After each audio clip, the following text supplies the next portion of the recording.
Chers Bruxellois, l'enseignement est au cœur des préoccupations de tous les parents. L'épanouissement des enfants, les préparer à un avenir grâce aux études, à l'ouverture aux cultures et au monde sont essentiels à nos yeux. Une jeunesse instruite et dynamique est le gage d'une société solide, prospère, portée sur le futur. Alors, qu'en est-il de notre enseignement en Belgique francophone? Le bulletin n'est malheureusement pas bon. Les réformes successives ont eu des conséquences négatives.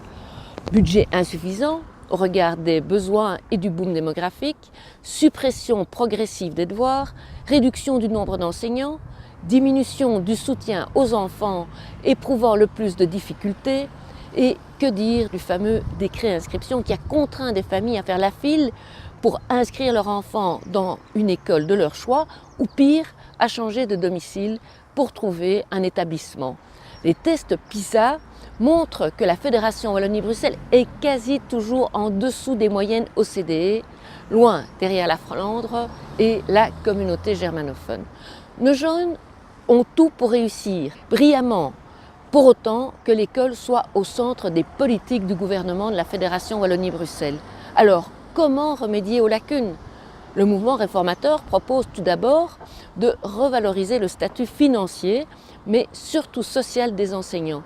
Faisons-leur confiance, ils ont la capacité de moderniser l'apprentissage de nos enfants, pour autant qu'ils en aient les moyens et les encouragements.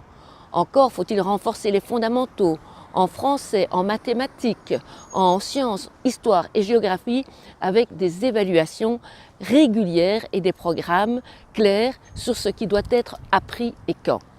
Le mouvement réformateur encourage aussi l'enseignement en immersion, dans une autre langue, avec par exemple des échanges d'enseignants et d'élèves entre les communautés.